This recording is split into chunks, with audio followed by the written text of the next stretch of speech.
I never expected to find my mother-in-law reorganizing my kitchen at 6 in the morning, but there she was, humming to herself while rearranging my carefully organized spice rack. The sound of clinking glass jars had pulled me from sleep, and for a moment, I thought we were being robbed. If only it had been that simple. My name is Harper, and this was the morning everything started to unravel. Linda. I stood in my own kitchen doorway, still in my pajamas, trying to process the scene before me. How did you get in? She barely glanced up from her self-assigned task. Oh, good morning, dear.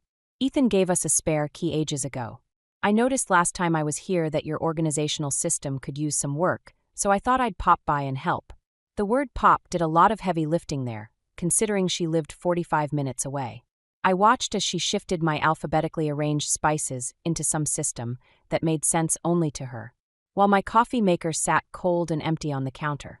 Does Ethan know you're here? I asked, fighting to keep my voice level. He's such a heavy sleeper, just like his father, she chuckled, completely avoiding the question. You really should wake him earlier, dear. Starting the day late is such a bad habit. I checked my phone. 6:17 a.m. On a Saturday. The sound of footsteps behind me announced my husband's arrival. Ethan appeared, looking confused and still half asleep. Mom, what's going on? I'm just helping Harper get organized, sweetheart. You know how challenging it can be for career women to maintain a proper home. She said this with such sweetness that anyone else might have missed the barb hidden beneath. I felt Ethan tense beside me. Mom, you can't just... Oh, while I'm here, Linda interrupted, pulling a piece of paper from her purse. I've made a guest list for the neighborhood gathering next weekend. I took the liberty of inviting the Petersons and the Wilsons. They're such lovely people. What neighborhood gathering? I asked, though I already knew I wouldn't like the answer. The one we're hosting here, of course. I've been telling everyone what a wonderful entertainment space you have. She beamed, completely oblivious to, or perhaps ignoring, my growing horror. Your father-in-law, and I thought it would be a perfect way to help you both become more involved in the community. I turned to Ethan, who looked as blindsided as I felt. This was the third time in 2 months that his parents had made plans involving our house without consulting us. First, it was their bridge club. Then, their church group's book discussion. Now this. Linda. I started trying to channel the diplomatic skills I used in my day job as a tech manager. We appreciate the thought, but... Oh, don't worry about a thing. I'll handle all the planning. Though you might want to consider repainting the living room before then. That color you chose is a bit modern for most tastes. The room we had painted together just last month. The color we had spent weeks choosing. Ethan finally found his voice. Mom, you need to ask us before planning events at our house. Don't be silly, sweetheart. We're family. Besides, your father and I helped with the down payment, remember? She said this last part softly, like she was reminding a child of a favor they owed. I watched my husband deflate slightly, and something in me snapped. Not loudly, not obviously, but definitively, like a thread pulled too tight finally giving way. As Linda continued chattering about her plans for our home, I made a decision. This wasn't just about spice racks or paint colors or unauthorized parties. This was about boundaries, respect, and the slow, steady erosion of our independence. I caught my reflection in the kitchen window, still in my pajamas, coffee-less, standing in my own kitchen like a guest, and realized something had to change. I just didn't know yet how ugly that change would have to be. The week after Linda's early morning invasion, I came home from work to find my grandmother's antique mirror missing from our entryway. In its place hung a gaudy Victorian-style piece I'd never seen before, complete with cherubs and gold leaf. My stomach dropped as I realized what this meant. I found Ethan in his home office, headphones on, completely absorbed in his latest design project. He didn't notice me until I waved my hand in front of his screen. Hey, what's up? He pulled off his headphones, then must have seen something in my expression. Everything okay? Where's my grandmother's mirror? His face fell. Mom came by today. She said she was just dropping off some casseroles, but... He trailed off, gesturing helplessly. And you let her take it? My voice came out sharper than intended. I was on a client call. I didn't even know until after she left. She texted saying the mirror would look perfect in their guest room, and that she'd left us something more suitable in return. I pressed my fingers against my temples, fighting back a headache. That mirror was the only thing I had left from my grandmother, Ethan. I know, I'm sorry. I'll call her right now and... His phone buzzed. Gerald's name flashed on the screen. Put it on speaker, I said. Ethan hesitated, then answered. Hi, Dad. Son, your mother's very upset. Gerald's voice filled the room, carrying that familiar tone of disappointed authority. She was only trying to help improve your home's aesthetic, and Harper's being unreasonable about a simple mirror swap. I bit my tongue so hard I tasted blood. Dad, that mirror was a family heirloom.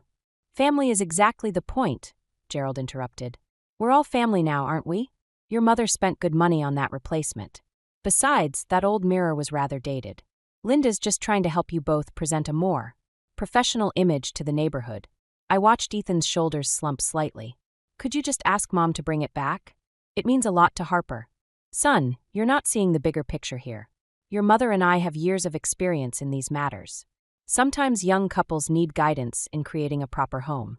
Remember who helped you get this house in the first place. There it was again, that subtle reminder of their financial contribution to our down payment. A gift that was rapidly revealing itself as a chain. I'll talk to Harper, Ethan said weakly. Maybe we can. No. I surprised myself with how calm I sounded. You won't talk to me about it, Ethan. You'll tell your mother to return my property. Silence filled the room. Then Gerald cleared his throat. Harper, dear, I understand you're attached to the piece, but it's theft, Gerald.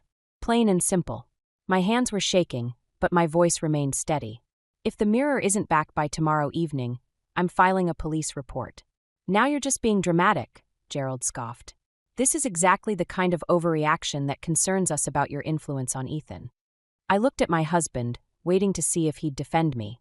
He sat there, frozen between loyalty to his parents and support for his wife, saying nothing. Tomorrow evening, I repeated, then walked out of the room. Later that night, I stood in front of that horrible new mirror, studying my reflection.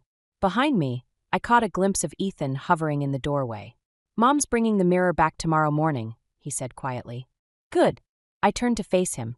But that's not really the point, is it? He met my eyes for a moment, then looked away. I know. I should have said something sooner. It's just, they've always been like this. It's easier to just go along sometimes. Easier for whom? Before he could answer, his phone buzzed again. Another text from Linda, no doubt planning her next invasion. I watched him check it, saw the conflict play across his face, and realized something important. This wasn't just about mirrors or kitchen reorganizations or unauthorized parties. This was about power, who had it, who wanted it, and what they were willing to do to keep it. And I was done playing defense. The Facebook notification stopped me cold. There on my screen was a photo album titled Lovely Evening at the Sinclairs, posted by someone I'd never met. The images showed at least 20 strangers milling around my living room, drinking wine and admiring our art collection. In one photo, Linda stood proudly by our fireplace, playing hostess in a house that wasn't hers. The timestamp was from 2 days ago, when Ethan and I were both at work. My phone buzzed. It was Emma, Ethan's sister. Please tell me you've seen the photos, she said before I could speak. I was going to call you yesterday, but I wasn't sure. How long has this been happening? Emma's silence told me everything. Mom's been hosting her book club at your place for months, she finally admitted. She tells everyone you're too busy with work to attend, but that you're graciously letting her use the space. I watched another notification pop up, someone tagging themselves in photos taken in my kitchen. Why didn't you tell me? I thought you knew. God, Harper, I'm so sorry. I just assumed. She paused. There's more. They're planning some kind of charity fundraiser at your house next month. Mom's already sent out invitations. My free hand curled into a fist. Where's Ethan in all this? He doesn't know either. Mom always schedules these things when she knows you're both at work. She has it down to a science. I heard keys in the front door. Ethan coming home. I have to go. He found me sitting in the dark living room, scrolling through photos of strangers lounging on our furniture, eating off our plates, treating our home like a public venue. Rough day, he asked, flipping on the lights. Without a word, I handed him my phone. I watched his face as he scrolled, saw the color drain from it. This has to be a mistake, he muttered. Mom wouldn't. Emma confirmed it. Your mother's been playing hostess in our house for months. While we're at work, he sank onto the couch, still staring at the photos. I'll talk to her. This time I'll really. No. I stood up, suddenly unable to sit still. No more talking. No more diplomatic discussions. No more trying to reason with them. What are you suggesting? First, we're changing the locks. Today. Then we're setting some actual consequences. His phone lit up with a text. Linda's name appeared on the screen. Read it, I said. Toodisovokins. She wants to know if we can host her garden club next Tuesday. Says she's already told everyone it's fine, so. A laugh bubbled up from somewhere deep inside me. Not a happy one. Perfect timing. Tell her yes. Really? Oh yes. But we're both taking the day off work. I want to be here to greet her guests personally. Understanding dawned on his face. Harper, your parents want to play games? Fine. Let's play. He ran a hand through his hair, a nervous habit I'd noticed getting worse lately. This will destroy them. They're destroying us. The words exploded out of me. Look at these photos, Ethan. Really look. These people are sitting in our home, touching our things, drinking our wine, all while your mother pretends she owns the place. How many times have we come home to things mysteriously rearranged or missing? How many decisions about our life have they made without consulting us? He stared at the phone again, at a photo of his mother holding court in our space. Something shifted in his expression. Tuesday, he asked quietly. Tuesday. He started typing a response to Linda, then paused. What exactly are you planning? I thought about the mirror incident, about all the little invasions and manipulations, about the way they wielded that down payment like a weapon. Nothing they haven't taught me, I said, watching another notification pop up, more strangers tagging themselves in my home. Sometimes young couples need guidance in creating proper boundaries. Isn't that what your father always says? Ethan looked at me for a long moment, then pressed send on his reply to Linda. The game was about to change. Tuesday never came.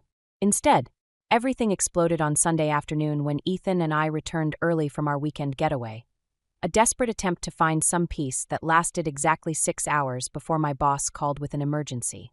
We heard the music from the driveway. Classical. Linda's favorite. Maybe it's just the TV, Ethan said, but his white-knuckled grip on the steering wheel told me he didn't believe it. The front door was unlocked. Inside, at least 30 people filled our living room, all dressed in their Sunday best. A string quartet played in the corner where my desk used to be. Waiters, actual waiters, weaved through the crowd with champagne trays. And there was Linda, radiant in a blue dress, holding court by the fireplace. And of course, we're so blessed that Harper and Ethan let us use their lovely home for these community events, she was saying to a group of enraptured listeners. They work so much, you see. It's important to keep the house lived in. She trailed off as she spotted us. For just a second, fear flashed across her face. Then it was gone, replaced by a brilliant smile. Oh, what a wonderful surprise. She glided over, arms outstretched. Everyone, this is my son and daughter-in-law. They weren't supposed to be back until tonight. The crowd murmured appreciatively. Someone pressed champagne glasses into our hands. I noticed Gerald in the corner, deep in conversation with what looked like potential clients for his consulting business. Mother. Ethan's voice was barely controlled. What is this? Just a little fundraiser for the church building fund. I knew you wouldn't mind. You've always been so generous with your space. An elderly woman I'd never seen before patted my arm. You're such a dear to let Linda organize these events. She tells us you're always too busy with work to attend, but it's wonderful that you support the community this way. I opened my mouth to respond, but Linda smoothly cut in. Harper and Ethan were just leaving, actually. They have a work emergency to handle. She lowered her voice to a stage whisper. Such demanding careers, you understand. That's when I saw it, my laptop open on the dining room table. Surrounded by Linda's friends who were scrolling through what looked like my personal photos. Get out. The words came out soft but clear. Linda's smile didn't waver. Darling, don't be rude. These are our friends. No, I said louder this time. These are your friends. In my house. Using my things. Without permission. Everyone needs to leave. Now. The music stopped. Heads turned. Harper. Gerald's authoritative voice carried across the room as he approached. Let's discuss this privately. No need to make a scene. A scene? I laughed, and it sounded slightly unhinged even to my ears. You want to talk about scenes? How about breaking and entering? Theft? Identity fraud? Ethan stepped forward. Dad, how could you? Son, you're overreacting. Just like your wife is overreacting. We're family. We're trying to help you maintain certain social obligations that you're clearly too preoccupied to handle. I walked to my laptop, slammed it shut, and unplugged it. Everyone out. Or I'm calling the police. Linda's face hardened. You wouldn't dare.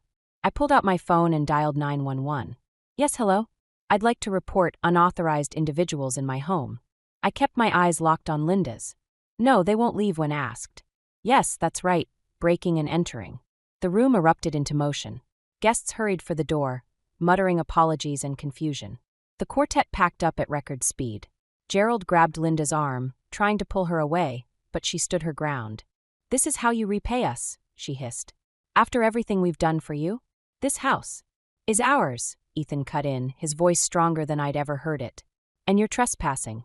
We watched them leave, Linda's face a mask of fury, Gerald shaking his head in disappointment. As the door closed behind them, Ethan's phone started buzzing with messages. But we weren't done, because there on the dining room table, next to where my laptop had been, lay a stack of invitations for next weekend's charity gala. At our house, of course. The locksmith was just finishing up when Emma called. I watched him demonstrate the new deadbolt while Ethan paced in the background, his phone buzzing nonstop with messages from his parents. "You need to come over here," Emma said, her voice tight. "Now, both of you. We're kind of in the middle of something," I replied, signing the locksmith's invoice. "Trust me, this can't wait. Mom and Dad are. You need to see this for yourself." 20 minutes later, we pulled up to Gerald and Linda's house. Emma met us in the driveway, her face pale. "They've lost it," she whispered, leading us inside. "Complete." She stopped short. The living room had been transformed into what looked like a campaign headquarters. Photos of our house covered one wall. Not just recent ones, but pictures dating back months. Sticky notes marked dates and times. A whiteboard listed names, phone numbers, and what appeared to be social commitments. But it was the dining room table that made my blood run cold. Spread across it were printouts of our private emails, bank statements, and what looked like preliminary drawings for renovations to our house. "They've been planning this for months," Emma said. "The social events, the renovations, everything. They want to turn your house into some kind of community center. Their legacy project." Ethan picked up one of the papers. "These are architectural plans. They're planning to knock down walls, convert the guest room into a proper dining hall." "Using whose money?" I asked, though I already knew. "Yours," Emma confirmed. "They've been monitoring your accounts, looking for the right time to suggest the improvements. Dad's been telling people it's already approved." A door slammed upstairs. Footsteps. "Emma, is that you?" Linda's voice floated down. I thought I heard. She appeared at the top of the stairs, freezing when she saw us.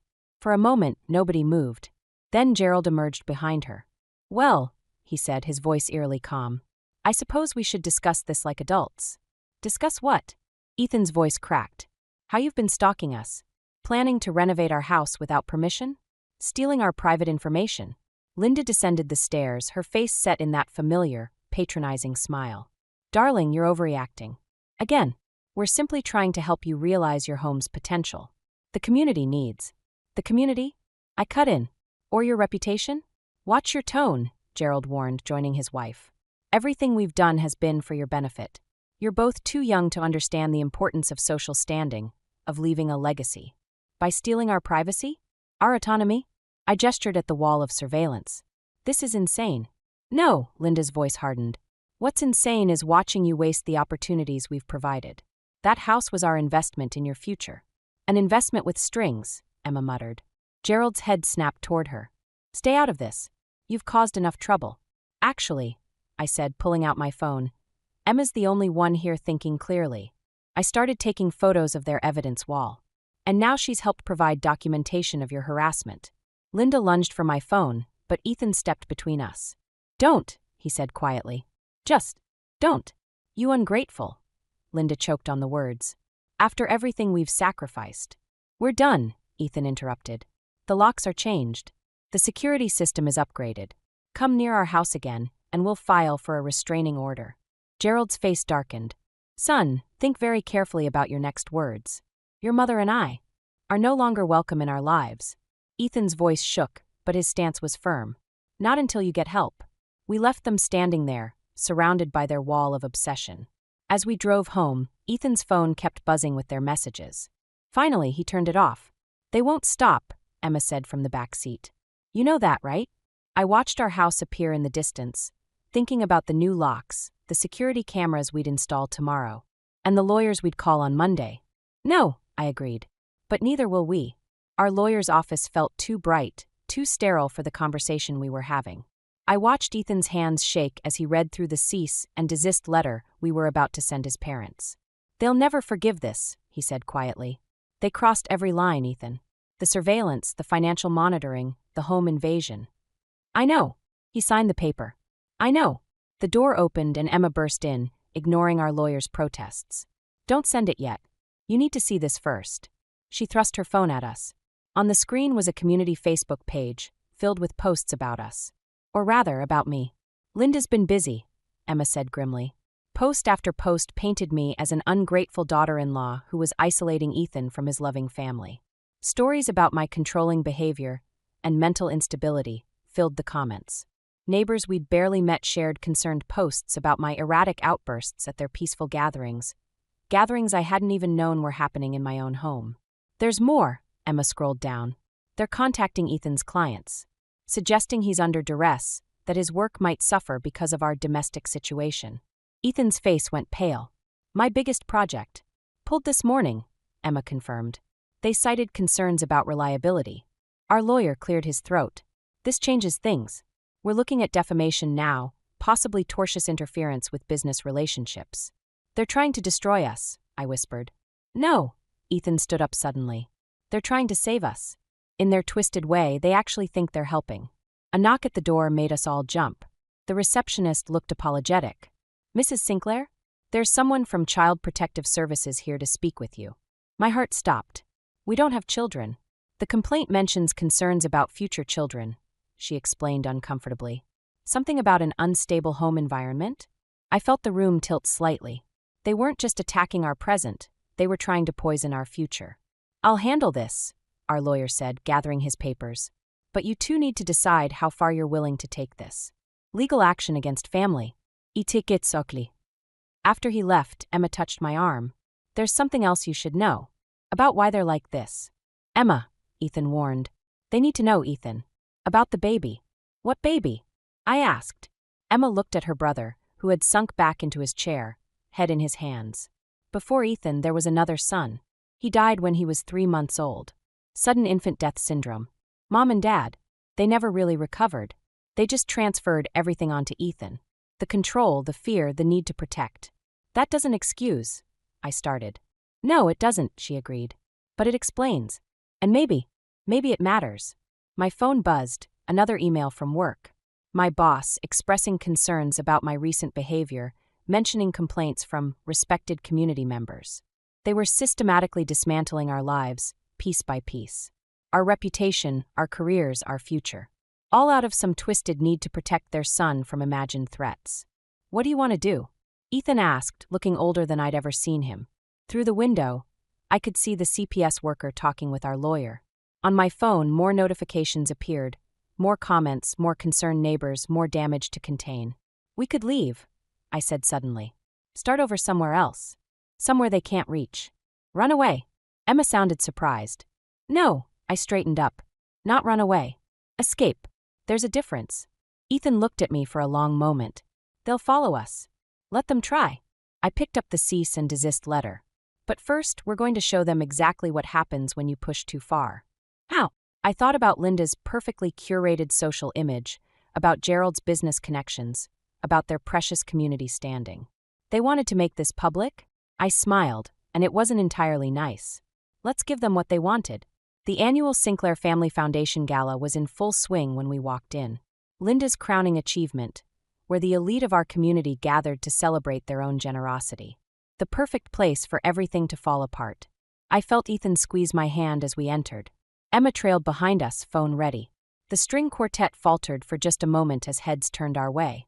Linda spotted us first. Her champagne glass froze halfway to her lips. Keep recording, I whispered to Emma as we made our way through the crowd.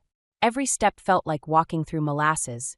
Every murmur from the gathered guests a reminder of what we were about to destroy. Gerald intercepted us before we could reach Linda. This is a private event, he said quietly, fixing us with a warning glare. Don't make a scene. Like the scene you made at my workplace? Ethan's voice carried just enough for nearby guests to turn. Or the ones you've been making in our home for months? Linda appeared at Gerald's side, her society smile firmly in place.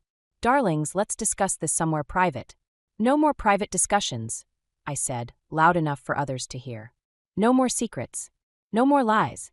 I pulled out my phone, connected it to the venue's presentation system. Amazing what access Emma's technical skills could provide, and the wall-sized screen behind the stage flickered to life. "What are you doing?" Linda's smile cracked slightly. The first image appeared, their wall of surveillance photos of our house. Then the architectural plans, the bank statements, the emails. "Stop this immediately." Gerald stepped toward me, but Ethan moved between us. "Why stop?" Ethan's voice shook but held firm. "Isn't this what you wanted? The community involved in our lives." The crowd had gone silent, watching the display of obsession and manipulation unfold on the screen. I saw recognition dawn on some faces as they spotted themselves in photos taken inside our home during unauthorized gatherings. "We can explain," Linda started, but Emma cut her off. "Like you explained to CPS? Or to Ethan's clients? Or to Harper's boss?" More images appeared. Screenshots of Linda's social media campaign against me, the complaints to our employers, the systematic attempt to dismantle our lives. "You don't understand," Linda's voice cracked. "We were protecting you. Like you protected James?" The name fell like a bomb into the silence. Linda staggered back as if physically struck. Gerald went white. "Emma told us about your first son," I said, softer now. "About what happened to him." "Don't you dare," Gerald warned, but the crack in his voice betrayed him. "You couldn't save him." Ethan stepped closer to his parents. "And that broke something in you. But we're not James. You can't control everything to keep us safe. You can't own us to protect us." Linda was crying now, mascara tracking down her cheeks. "We just wanted to keep me close," Ethan finished. "To make sure nothing bad ever happened to me. Look what that fear did to us. Look what you became." The screen showed their final text messages. Threats, manipulation, desperate attempts to maintain control. The crowd murmured, phones coming out to capture the unfolding drama. "Your reputation matters more than anything, right?" I stepped forward. "Well, here it is on display for everyone who matters to you. All your fear, all your control, all your manipulation, exposed." Gerald moved toward the AV controls, but Emma blocked his path. "Choose carefully, Dad. This is already streaming live on the Foundation's social media." Linda collapsed into a chair, her carefully constructed world crumbling around her. Gerald stood frozen, watching decades of social standing dissolve in minutes. "We're leaving town," Ethan announced, his voice thick with emotion. "Starting fresh somewhere else. You can either get help, real help, and maybe someday be part of our lives again, or you can stay trapped in your fear. Your choice." We turned to leave, but Linda's broken voice stopped us. "James would have been 40 this year." The words hung in the air, heavy with decades of unprocessed grief. "I know, Mom," Ethan said softly. "But I'm not him. I never was." As we walked out, Emma's phone kept recording. The whispers, the shocked faces, the sound of Linda's quiet sobs. Not revenge anymore, I realized. Something closer to exorcism. 6 months later, I stood in our new kitchen in Seattle, unpacking the last of our boxes. The morning light filtered through rain-streaked windows, so different from our old home. My grandmother's mirror, finally returned, caught the gray light perfectly. Emma's weekly update text buzzed on my phone. Mom and Dad started therapy. Actually showing up this time. Dad even cried in session. I showed the message to Ethan, who was arranging his design supplies in his new home office. He nodded slowly, returning to his work without comment.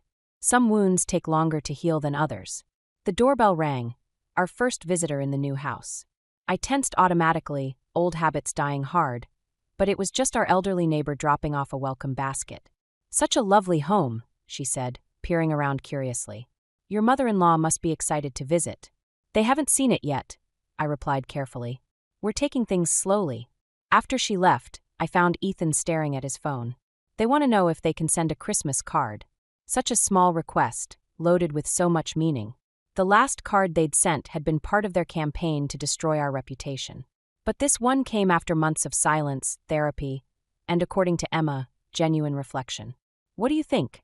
I asked. He set the phone down. "I think we need to host a housewarming party." I blinked, surprised. "Are you sure? After everything?" "Not for them," he clarified. "For us. For our friends, our new neighbors.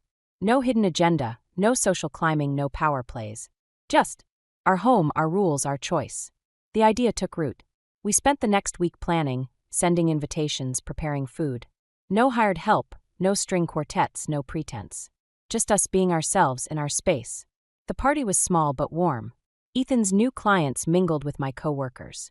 Emma flew in, bringing stories of our old neighborhood's recovery from the scandal. Mrs. Thompson from next door shared gardening tips. The house filled with genuine laughter, no underlying tensions or hidden motives. Late that night, after everyone had left, I found an envelope that had been slipped under our door.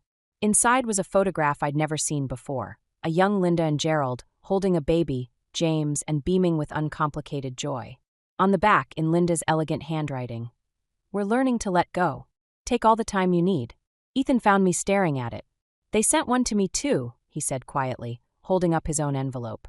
Dad's therapy journal entry about the day I was born. About how terrified he was of loving another son. We sat in our new living room, surrounded by empty glasses and dirty plates from our first real party, looking at these fragments of vulnerability from people who'd spent decades building walls.